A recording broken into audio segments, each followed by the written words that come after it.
Don't ruin this night, Dad.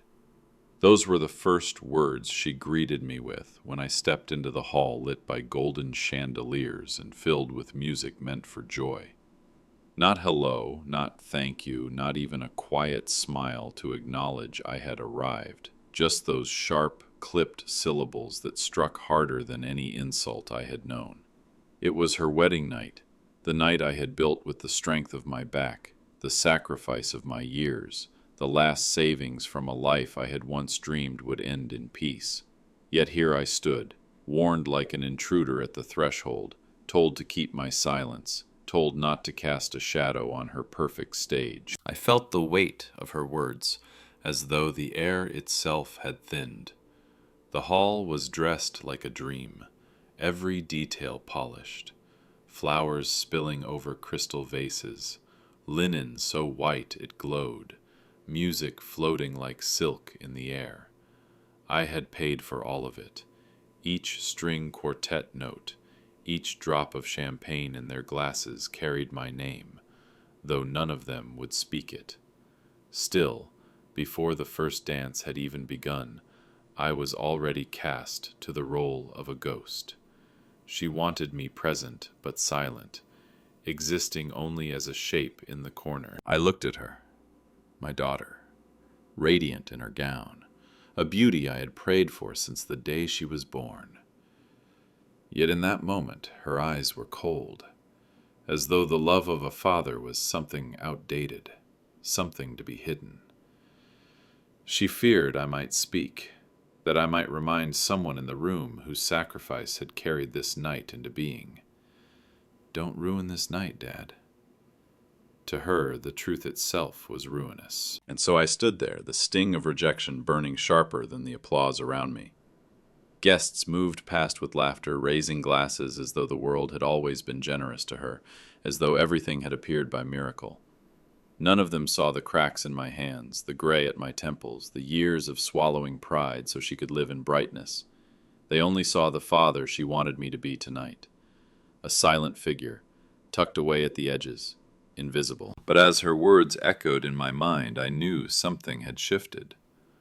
A wedding is supposed to be the beginning of truth, of promises spoken in front of all. Yet this one had started with denial, with dismissal, with a command that carved me out of the story I had written with my own life. And though I said nothing then, though I lowered my eyes and walked quietly to my seat, a fire began to burn inside me. A warning had been given, but not to me. It was the night itself that had been warned, for no celebration built on betrayal, no banquet raised on silence, can last untouched by truth. Friends, let's take a short pause. Please write in the comments, where are you watching this story from? Have you ever faced something similar in your own life? Don't forget to subscribe to the channel and share this video with others. That's how you help us grow and continue telling these powerful stories. And now, we continue. The chair they gave me was not at the center, not even near the family table. It was at the edge, near a pillar where the light from the chandeliers faded into shadow. From there, I could see it all. The laughter spilling like wine across tables covered in silk, the endless toasts, the sparkling glasses lifted high, the celebration of a future that everyone believed had been freely given. They didn't see me, or perhaps they chose not to. My presence was an inconvenience, a shape in the corner that didn't match the perfection of their staged picture. They spoke as though life had always been kind, as though the walls around them had not been built brick by brick with my bare hands. Every flower, every silver fork, every bottle of champagne had been pulled from the marrow of my years, but here I sat, unmentioned, unseen. I shifted in that narrow seat, feeling the isolation not only in distance but in silence. It was as if I had been written out of the script of my own daughter's life. The spotlight glowed on her, on him, on the smiles of their friends, while I remained in the shadows, watching what I had paid for unfold without a single trace of gratitude. It wasn't about pride, not about hearing my name shouted across the room, but the quiet erasure cut deeper than any insult. To be invisible at the feast that bore my fingerprints was to taste betrayal in every bite. And yet I stayed still, my hands folded tightly together, because what else could a father do? To rise and demand acknowledgment would be to ruin the night, as she had warned me. To stay silent was to bury myself alive. Between those two choices, I chose the one she forced upon me. But the truth sat heavy in my chest, pressing against my ribs like a secret waiting for release. Each cheer, each burst of laughter struck like a hammer, building not joy, but the walls of a prison where I had been locked out. I studied the faces at the tables, relatives who had eaten at my home, children I had once carried on my shoulders, people who had borrowed from me in times of need. Now they glanced past me as though I had never mattered, as though my chair at the edge was the only rightful place for me. The hall was filled with light, but my corner was dark, and in that darkness I realized sometimes betrayal is not in words or actions, but in absence, in the cruel ease with which they erase you while still consuming what you gave. Everywhere I looked, I saw the weight of my own hands. The flowers that filled the room with fragrance, arranged in tall vases that cost more than I had once made in a week. The strings of lights draped across the ceiling like stars captured indoors. The silver spoons gleaming so bright they reflected back the smiles of people who would never know the hours of overtime, the years of tightening belts, the sacrifices I had made so this night could appear effortless. Each detail whispered my name, but no one spoke it aloud. I was the invisible architect of their celebration, the unseen father whose labor had been transformed into someone else's glory. The speeches began, rising one after another, voices filled with warmth, with gratitude, with stories crafted to bring laughter and tears. They thanked the friends who helped along the way, the in-laws who supported them so much, even destiny itself for bringing two hearts together. My chest tightened with every word, every applause. Destiny had not paid the invoices. Friends had not signed the checks. The in-laws had not mortgaged their peace for this moment. Yet the silence around my name was absolute, as though erasing me from memory would make the celebration shine brighter. I sat at the edge of the room, listening to my daughter smile through her words, her voice trembling with emotion. But not once did it tremble for me. It was as if I had been buried alive under layers of flowers and fabric, my existence concealed beneath the beauty they so proudly displayed. I wanted to believe she had simply forgotten, that nerves had stolen the words from her lips. But her warning echoed still, "Don't ruin this night, Dad." And I understood then that forgetting was not an accident, it was deliberate. To her, to him, to all of them, I was meant to be silent, faceless, absent even while present. The applause shook the hall like thunder, but for me it was hollow. Each clap a reminder that in the story of this night, I had been written out. I was the man who had carried the cost, but they had buried me under a celebration I was never meant to claim. And in that burial, I felt the first cracks of something deeper, anger that no silence could contain forever. Our eyes met across the room, but only for a second. Hers darted away so quickly, it was as though she had touched fire. In that brief glance, I searched for the daughter I once carried on my shoulders, the little girl who clung to my hand when storms frightened her. Instead, I saw a woman who feared me, not because of who I was, but because of what I represented. To her, I was not love, not sacrifice, not the years of sleepless nights and bent back. I was a risk, a danger to the flawless picture she wanted to present. In her eyes, I was just an old man who might open his mouth at the wrong moment, who might remind everyone of the truth she was trying so desperately to bury. She did not see the fatigue carved into my hands, the calluses that never truly faded, the quiet proof of decades where my labor had been exchanged for her comfort. She did not see the gray in my hair, each strand a line in a ledger of sacrifice, each one a mark of something I had willingly lost so she could have more. All of it invisible. Instead, she saw only an obstacle, someone to be tolerated, not celebrated, someone to be pushed to the edges and silenced. As she laughed with her new husband, as she leaned into the glow of cameras flashing around her, I felt the distance stretch wider than the room itself. It was not measured in steps across the floor, but in years of unspoken words, of gratitude withheld until it had withered into nothing. She wore happiness like a veil, but beneath it I saw the choice she had made: to cut me out of the story, to trade my presence for the illusion of a perfect night. The music swelled and glasses clinked, but in my corner the silence roared. I wanted to reach across that gulf, to remind her of the nights I stayed awake when she was sick, of the times I went without so she could shine. But she had already looked away. She had already decided I was not part of the picture she wanted to paint. The daughter I loved was in the room, but she was farther from me than if she had been 1,000 miles away. Friends, let's pause here. Have you ever felt the sting of someone you love turning their eyes away, refusing to see the truth of what you've given? Share your thoughts in the comments. I read them all. Don't forget to subscribe and share this story with others, because your support helps us keep telling voices that might otherwise be silenced. And now, we continue. The groom lifted his glass, his smile stretching wide as though the world itself had been conquered by his charm. The room hushed to hear him speak, every eye fixed on the man who now carried my daughter's hand, every ear eager to receive his carefully rehearsed gratitude.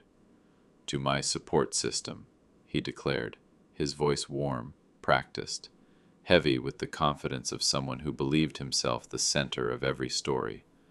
Applause rippled, laughter rose, and for a moment he looked like a king standing over his kingdom.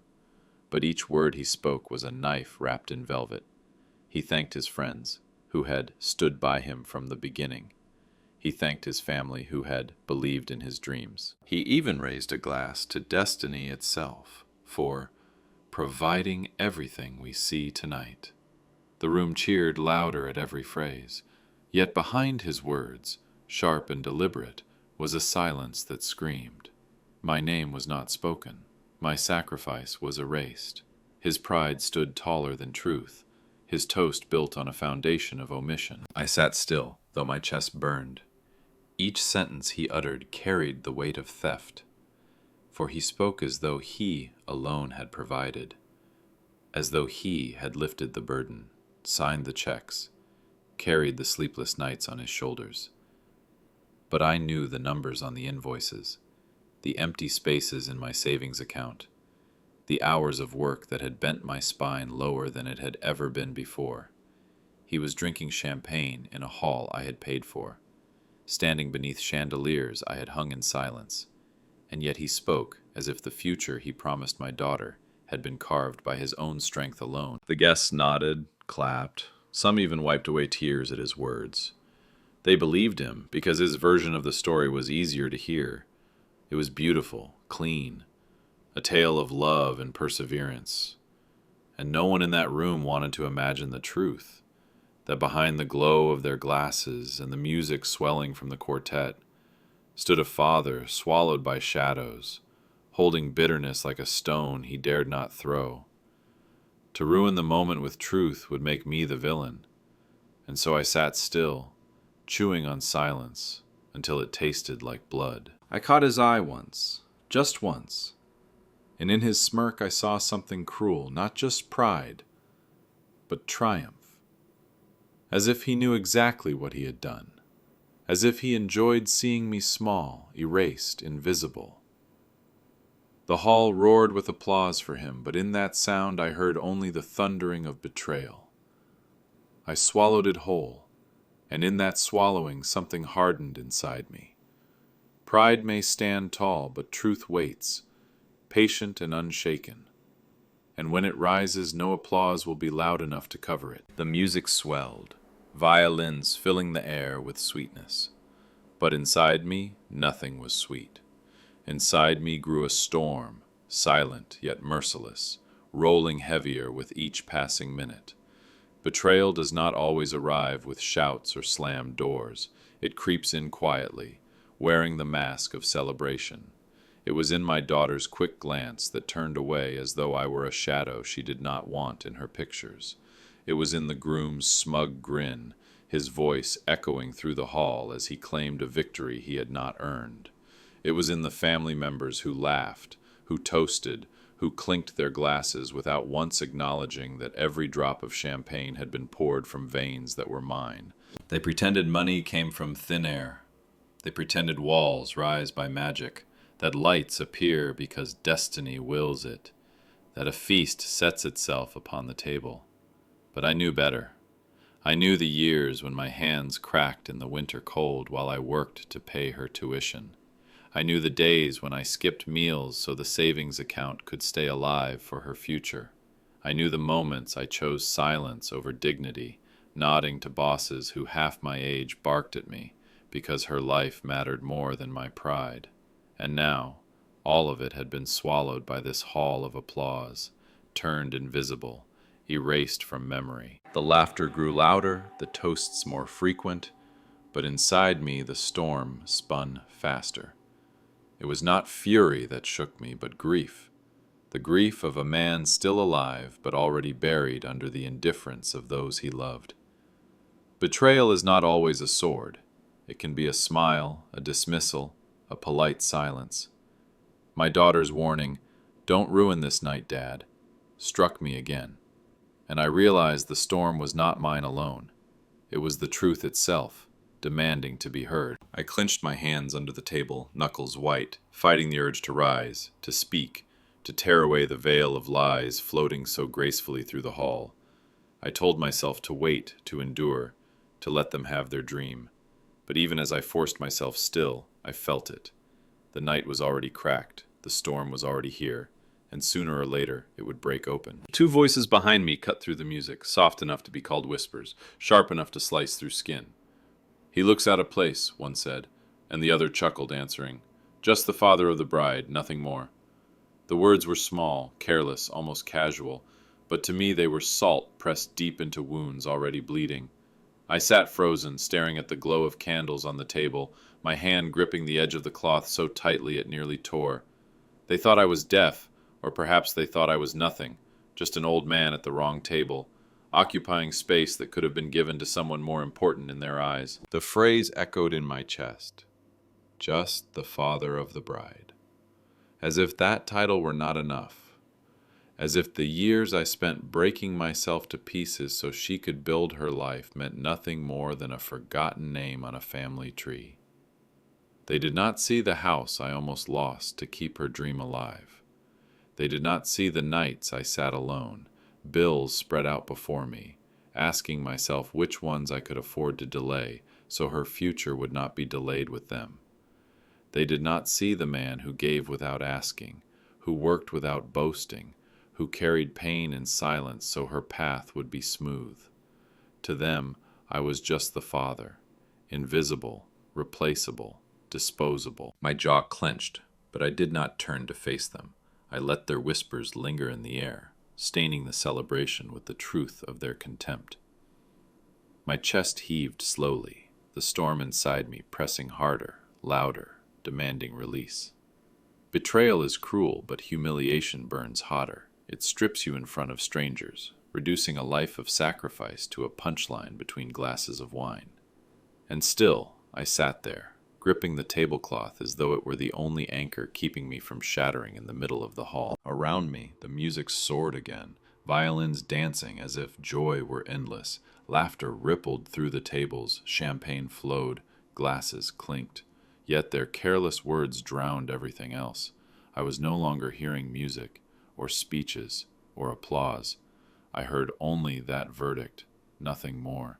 And in that moment, the storm inside me became something different, not just grief, not just anger, but resolve. If they could not see the truth in my silence, then one day they would be forced to see it in something they could not deny. The whispers still echoed in my ears when a flood of memories came rushing back. Not like gentle recollections, but like wounds tearing open. I remembered the nights of overtime, when the factory floor was silent except for the hum of machines and the scrape of my tired boots against concrete. I worked shifts no one wanted, traded sleep for wages, let exhaustion become my daily companion so that her tuition bill would be paid in full and on time. While others slept beside their wives, I stood under flickering lights, my hands raw, my eyes heavy, all so she could wake in the morning and step into a classroom without worry. I remember the days I skipped meals, telling myself I wasn't hungry while my stomach burned with emptiness. Every sandwich, every hot meal, I saved for her instead. She never knew that the reason I drank black coffee so often was not preference, but necessity. It was cheaper, and it dulled the ache of hunger enough to get through the day. I wore the same coat winter after winter, patched in secret, while she wore what was new, what would make her feel she belonged among the others. She never noticed, and maybe I wanted it that way. And I remembered the loan I never took. The bank clerk had smiled, offering me signatures, interest rates, easy money. But I turned away. I would not burden her future with debt, would not leave her with chains to drag long after my hands were gone from this earth. I chose the harder road, more hours, less food, more silence, less dignity, because I wanted her free. Every decision I made carried the same answer. Let her shine, let her rise, let her believe her life was without shadows. For me, it was always enough to fade, to stand behind her light and disappear. But now, sitting in the shadows of a wedding I had built, I wondered if fading had simply erased me instead. All those choices, all those sacrifices, had not made me noble in their eyes. They had made me invisible. And as I stared at the chandeliers above, their crystals sparkling with a light I had paid for, I felt the cruel truth settle in my chest. Sometimes sacrifice does not make them love you more. Sometimes it only teaches them how to live without seeing you at all. The host rose with a practiced smile, his voice booming across the hall as he lifted his glass high. "A toast," he declared, "to the generous families who made this night possible." The words rang out like bells, and instantly the hall erupted. Applause thundered, glasses clinked, cheers rose to the ceiling in waves. People stood, their eyes glowing with gratitude, their voices full of joy, but not a single face turned toward me. Not one pair of eyes met mine. Not a single hand lifted in my direction. I sat still in the shadows, my palms pressed hard against my knees, my jaw locked so tightly it ached. The storm inside me, until now trapped behind ribs and restraint, suddenly surged forward. Betrayal had lived quietly in glances, in omissions, in whispered insults, but now it shouted in silence. They applauded families, they applauded generosity, they applauded sacrifice, but to them I was already erased.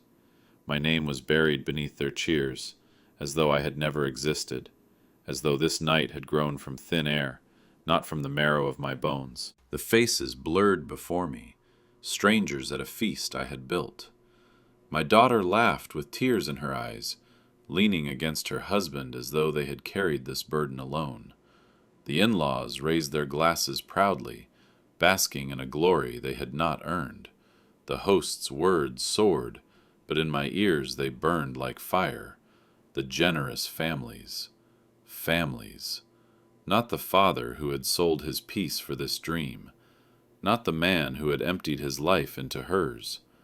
The applause swallowed me whole, and in that moment betrayal became unbearable. My hands trembled, the tablecloth wrinkling under my grip. I tried to swallow the bitterness, to press it down like I had pressed down hunger, pain, humiliation so many times before, but it would not go down. This was different. This was not quiet sacrifice in the dark. This was my erasure made public, displayed for all to see, sealed with cheers and laughter. They were not just forgetting me, they were applauding my absence. The storm inside me cracked open. I felt my heart beat against my ribs like a drum of war, steady, relentless. I knew that if I stayed silent any longer, I would be complicit in my own burial. They wanted me invisible. They wanted me forgotten. But truth has a voice, and it was clawing its way up my throat, demanding to be heard. My hand moved almost on its own, sliding into the inside pocket of my jacket where the paper had been waiting, folded so many times the edges had grown soft. The invoice. Not just one sheet, but a record thick enough to weigh in my palm like a stone. Every payment, every installment, every final signature carried my name. My handwriting was scrawled across the margins, the ink a silent witness to nights when I chose hunger over comfort, silence over pride. I had brought it not with intent to humiliate, but to guard myself, to hold proof in case the storm demanded a voice. And tonight, the storm was raging too loud to be contained. I laid it flat on my lap for a moment, staring at the numbers lined in rows like gravestones. Each one told a story, a week of work, a weekend of sacrifice, a month of restraint. Every figure bled with hours of my life I would never get back, traded away so my daughter could shine beneath chandeliers that bore my fingerprints. My chest heaved as I thought of how easily they had erased me, how swiftly they had turned my sacrifice into a void filled by their applause. This paper was not revenge. It was truth, pressed into ink that could not lie. Slowly, with hands that trembled not from weakness but from the weight of years, I pulled the invoice free and placed it upon the table in front of me. The crisp sound of paper sliding across linen cut through the music louder than the violin's bow. For a heartbeat, no one noticed. Glasses clinked, laughter spilled, voices rose like nothing had changed. But to me, the air had shifted. I was no longer a ghost bound to silence. I was a man holding evidence, carrying the undeniable ledger of what this night had cost. I traced my finger down one line, remembering the month I worked double shifts to meet that number. Another line, the month I sold my tools, the last ones I swore I'd keep, to make the installment that kept her dream alive. Line after line, each one was a scar etched onto my life, invisible to them, undeniable to me. I did not want vengeance. I wanted truth. And now, truth sat on the table, daring them to look, daring them to see me. I rose from my chair, the paper clutched in my hand, and in that instant, the music faltered as if the strings themselves sensed the shift in the air. 1,000 voices seemed to hush at once. Forks paused mid-air, glasses frozen just before the clink. I walked forward, each step heavy, deliberate, the storm inside me finally finding its path. My heart pounded, not from fear, but from the weight of years demanding release. I reached the head table, where my daughter and her groom sat glowing in the halo of chandeliers, surrounded by the applause of their guests. Without a word, I laid the invoice flat on the polished wood, the sound of paper striking harder than thunder. The groom blinked, confused, his smirk faltering. My daughter's hand froze on the stem of her glass, her lips parting in a silent question. The hall seemed to lean forward, drawn to the sight of a single sheet of paper that suddenly burned brighter than the candles around it. And then I spoke, not loud, not with anger, but with a calmness so sharp it cut deeper than shouting ever could. "This is the night you told me not to ruin," I said, my eyes on my daughter's face. But it was bought with years of my life. The words settled over the room like a shadow. Gasps rippled. The guests who had clapped so loudly minutes before now stared in silence, their eyes darting between me and the proof laid bare before them. My daughter's cheeks drained of color, her eyes trembled with the sudden weight of truth. The groom tried to muster a smile to laugh it off, but his voice caught in his throat before it could escape. The silence became heavier, pressing down on every table, every chair, until it was almost unbearable. I did not shout. I did not accuse. I did not list the sacrifices or demand their thanks. I simply stood there, a man whose dignity had been stripped and yet who refused to vanish quietly. The invoice spoke louder than I ever could, every line a testimony, every figure a wound, every signature a reminder of what they had chosen to forget. My calmness was not weakness. It was judgment, carried not in fury, but in fact. In that moment, they could no longer erase me.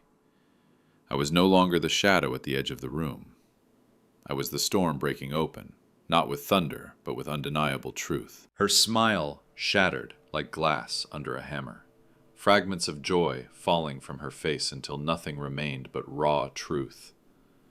For the first time all evening she looked at me, not as the father she had relegated to the shadows, not as the inconvenient reminder she had warned to stay silent, but as a man whose dignity had been stripped bare by her dismissal, a man who stood not in anger, but in the full weight of betrayal endured too long. Her eyes widened, and in them I saw the flicker she tried to hide. Shame. It rose uninvited, a blush of guilt burning against the white of her gown, an echo of recognition pressing against the armor of pride she had worn all night. She glanced at the invoice, the ink she had tried so hard to bury in silence now screaming louder than any toast.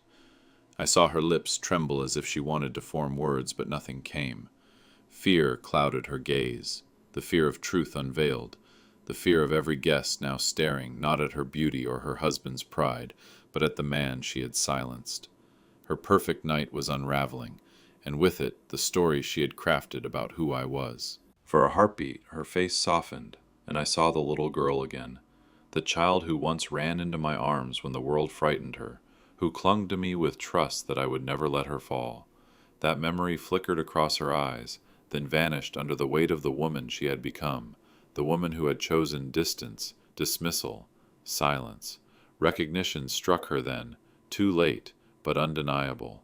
She saw not just a father, but the man who had poured his life into hers, the man whose absence would leave a void too deep to ever be filled. Around us the hall was silent. Guests frozen in their seats. The music stilled, even the chandeliers seemed dimmer. My daughter's face carried the story more clearly than words ever could. The shame of having erased me, the fear of what truth would do to her carefully built image, the recognition that she could never undo what she had spoken, what she had allowed. Her smile was gone. In its place was the reflection of my pain, mirrored back at her, undeniable at last. The groom opened his mouth, but the words betrayed him before they could even form. What came out was not confidence, not charm, not the polished speeches he had rehearsed for weeks. It was broken fragments, stammered syllables that fell flat against the silence now weighing down the hall. His smile, once so proud and effortless, quivered at the edges, trying to hold together an image already shattered. He reached for laughter, for composure, for the smug ease he had worn like a crown all night, but it slipped through his fingers. The guests, who had cheered his every word only minutes before, now murmured in low tones, their applause withering into unease. The chandeliers above, once symbols of beauty, now burned harsh and cold, their light exposing every crack in his pride as if the sun itself had turned against him. His hand brushed at his collar, tugging as though the air had grown too tight, his posture collapsing under a weight he could not name. He glanced at my daughter, seeking rescue, but her face was pale, her eyes wide with the shame she could no longer deny. Together they looked small, fragile, their grandeur peeling away in the silence that followed my calm words and the invoice spread bare before them. His borrowed pride, the illusion built on my sacrifice, crumbled without the applause to hold it upright. The guests shifted uncomfortably, their whispers growing sharper. Some leaned forward to glimpse the paper, others exchanged glances heavy with realization. The truth hung in the air, undeniable, and it scorched him. He had taken credit for what he had not built, worn my years as if they were his own achievement. Now stripped of that mask, he stood revealed, not a provider, not a builder, but a man leaning on another's broken back. And in that revelation, silence became his greatest punishment. I watched him shrink in his own seat, his hands shaking as he tried and failed to gather words strong enough to rebuild the lie. There were none. The chandeliers glared down like merciless judges. The murmurs of the crowd rustled like a verdict, and his pride, once towering over the room, collapsed to dust before my eyes. There was no shouting, no curse hurled across the tables, no fury to shatter the chandeliers. Justice does not always roar. It can arrive in silence, and that silence is heavier than thunder. The invoice lay open on the head table, its numbers black and sharp against the white linen, and in those rows of ink the truth spoke more powerfully than any words I could have uttered. Betrayal had feasted freely, lifting glasses and laughing as though sacrifice were a gift from the heavens. But now every guest knew whose veins had poured into their wine, whose back had bent to raise the walls around them, whose life had been traded line by line so that this night could glitter. I did not raise my voice. I did not strike the table. I stood calm, and in that calmness was judgment. Eyes that had avoided me all evening now could not turn away. Forks rested cold against plates. Laughter died before it could bloom, and in the silence each guest swallowed the truth along with their food. Their gazes fell to me, then to the paper, then back again, as if the feast itself had turned bitter the moment they realized whose hands had set it there. The groom slumped, unable to speak. My daughter's smile was gone, replaced with the weight of recognition. The in-laws who had basked in false glory sat frozen, their pride deflating in front of the very crowd they had hoped to impress. The chandeliers no longer sparkled with joy. They glared down, harsh and unrelenting, revealing every falsehood that had stood in the room. Justice did not strike with fire. It settled over every guest like a shadow, whispering into their ears with the undeniable voice of truth. This night was bought by him. I did not need their applause. I did not need their sudden, awkward gratitude. It was enough to know that betrayal could no longer pretend to be honor, that arrogance could no longer wear the mask of generosity. My silence was no longer erasure. It was presence, louder than every speech spoken that night.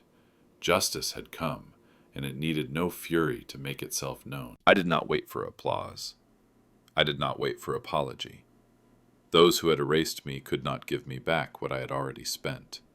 Years of labor, nights of hunger, mornings of rising when my body begged for rest. Their hands could not return what their silence had stolen. So I turned from the table, from the chandeliers that now felt more like interrogators than ornaments, from the guests who stared but said nothing, from the daughter whose eyes carried a recognition too late to heal what was broken. My steps echoed across the polished floor, slow and steady, and with each one the storm inside me began to settle. Not because I was comforted, but because the truth no longer needed me to carry it. It had already been spoken, laid bare in ink that could not be denied.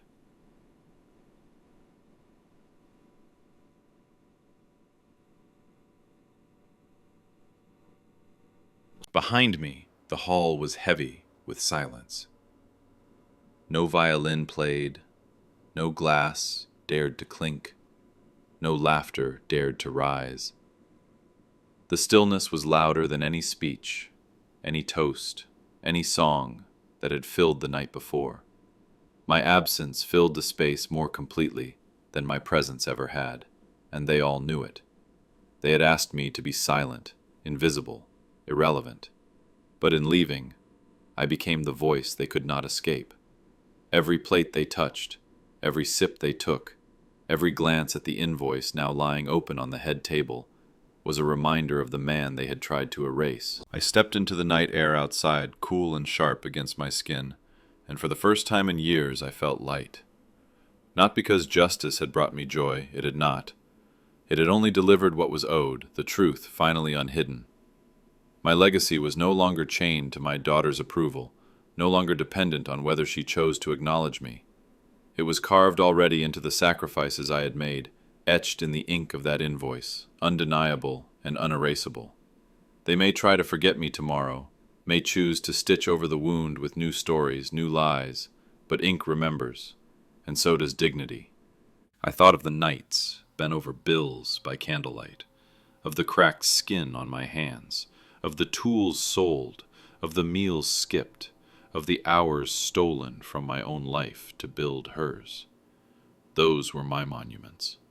Not stone, not marble, not applause, but sacrifice. They stood tall now, higher than any wedding toast, more enduring than any speech given in my absence. My daughter would carry her shame, my son-in-law his collapse, and the guests their silence. But I carried something greater, truth. As I walked away from the hall, I did not look back. I didn't need to. Behind me, the silence was still speaking, and it would echo long after the music returned. They had built their night on shadows, but shadows cannot bury what is written in blood and ink. My footsteps carried me into darkness, yet I felt no fear. I had lived my life as the unseen father, but tonight I left as something more, a man whose dignity had survived betrayal, a man whose legacy no one could erase.